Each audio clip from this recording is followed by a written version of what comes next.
Hi, good morning. I'm actually sitting here with Bayo Onigbanjo, and he is the Director of Marketing for Zebra's Zatar Group. I wanted to ask you a question about, I think there's some confusion in the partner community about, difference between, Zatar and an MDM like SODI or AirWatch and that sort of thing. I think there's definitely, they have individual roles, but there is some overlap.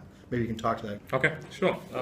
So I think the first thing to realize is the roles that each perform, right? So I think an MDM solution, which is a mobile device management, its primary function is to commission, decommission, and manage a device, right? So as I get a device out of the box, it has an MDM profile for me. I install it, that allows it to set up. And this saves IT time in setting up every new device you get into your network. Now that's the primary objective, okay?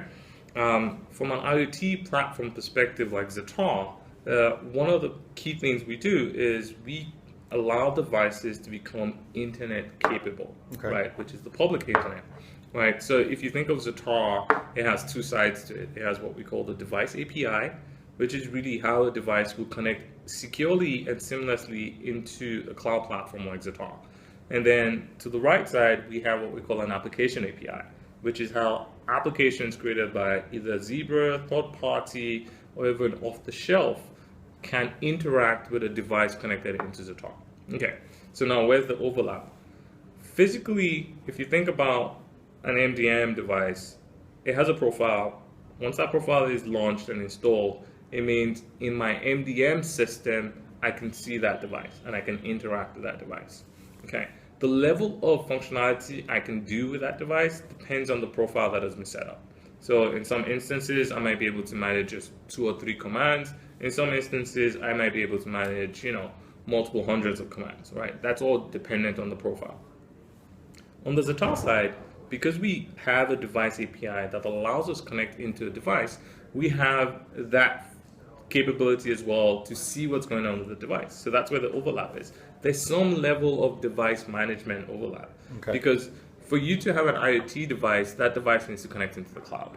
And once that device connects into the cloud, it means you know certain information going on about that device. You know the software version, you know the firmware, you know if it's offline, if it's online, and you can interact with it. So you can send some commands to it. But that's where the overlap ends. Okay. Now you think about Zatar. We create a virtual copy of that device, which means that physical device is connected into now has a virtual copy in the cloud. So I can visualize it. Okay. The next step is I open up an API, which is an application programming interface. So applications can interact with that device. Okay. Now it's not a one-to-one scenario, which means I can have one device and I can have 10 different applications actually take data inputs from that device. Okay.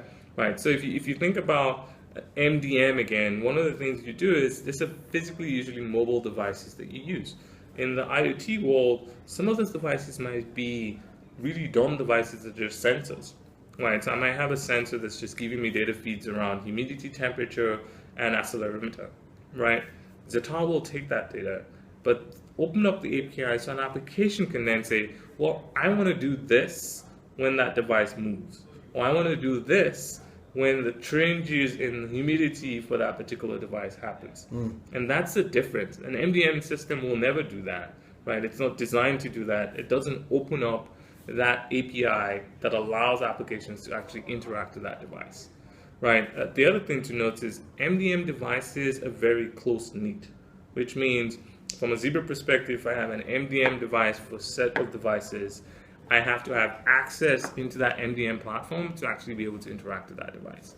In the IoT world, especially with Zatar, one of the things that happens is I can connect a device into Zatar, and I can make that device public, which means any member of the Zatar world can actually see the information coming off that device by me granting them access.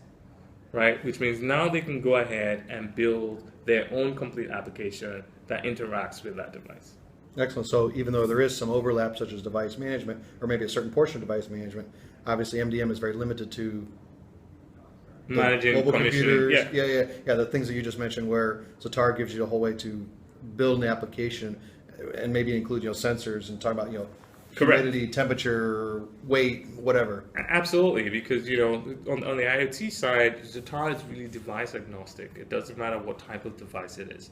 The primary goal is to take smart devices that are generating data, have a way to securely connect that data into the cloud, and then open up that device API so applications can interact with that device. Perfect, Bayo. Thank you. Thank you very much.